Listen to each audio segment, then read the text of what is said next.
ہے۔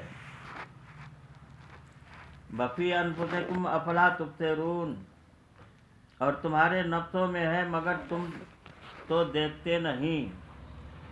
سنریہم آیاتنا فی الآفاق وفی انفسہم حتی یتبین لہم الحق انہ الحق۔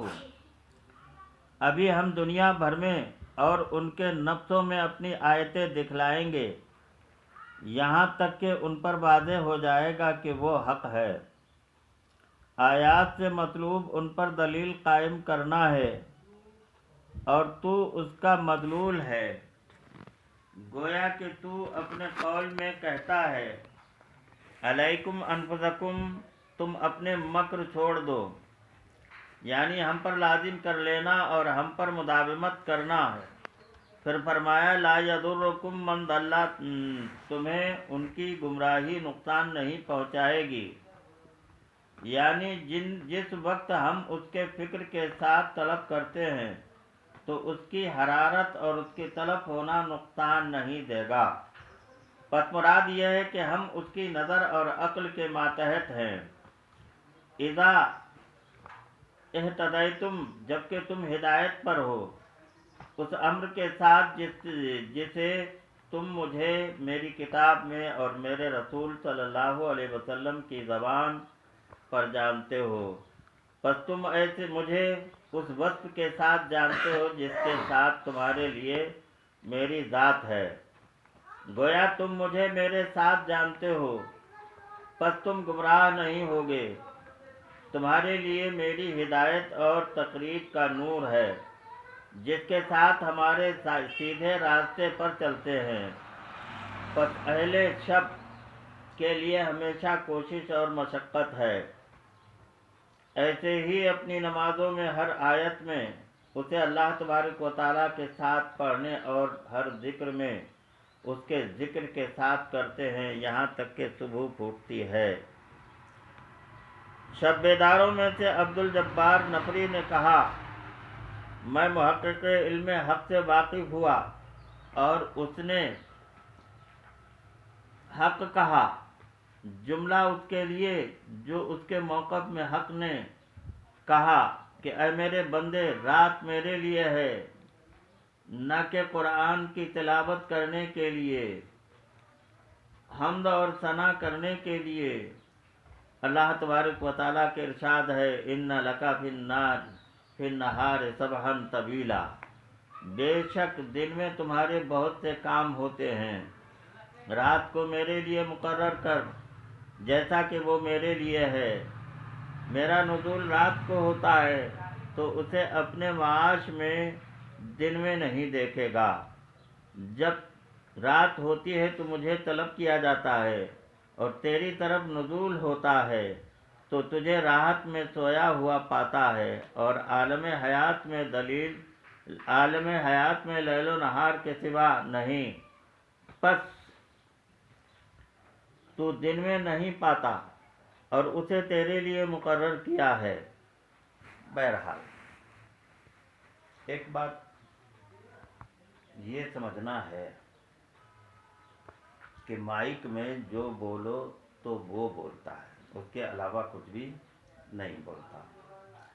انسان کا ایسا وجود ہے کہ اس وجود میں ذہن میں باتیں آتی رہتی ہیں، اور جو ذہن میں باتیں آتی رہتی ہیں وہی منہ سے نکلتی ہیں، جو سوچا ہوا ہوتا ہے یا جو آیا ہے کسی طرف سے۔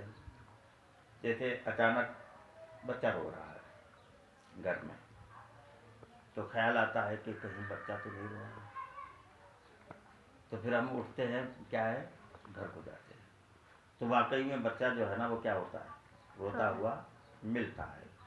اسی طریقے سے بہت سی باتیں، تو ذہن فکر میں جو کچھ اللہ تبارک و تعالیٰ ڈالتا ہے وہی آدمی جو ہے نا پاتا ہے۔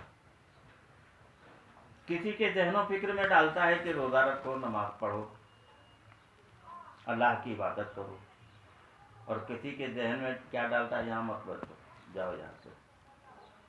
تو جو جاؤ یہاں سے بولتا ہے نا، تو وہ کون بولتا ہے؟ شیطان۔ آئی نا بات میں؟ اور وہ اس فیضان سے جو ہے نا وہ رک جاتے ہیں۔ تو اصل جو ہم کہتے ہیں سنتے ہیں ہم سے خدا کیا چاہتا ہے وہ ہم کہتے اور سنتے ہیں. فرق یہ ہے کہ ہم اس کو اپنی سمجھ کہتے ہیں لیکن وہ ہے کس کی طرف سے؟ خدا کی طرف سے. اب اگر اپنی ذات سے جو ہے نا وہ دیکھیں کہ ہم حال ہمارا کیا ہے اور ہم کیا کہہ رہے ہیں, کیا بول رہے, کیا سن رہے, وہ شریعت مطالعہ کے مطابق ہے یا نہیں. اگر شریعت مطالعہ کے مطابق ہے تو پھر کیا ہے, ٹھیک ہے.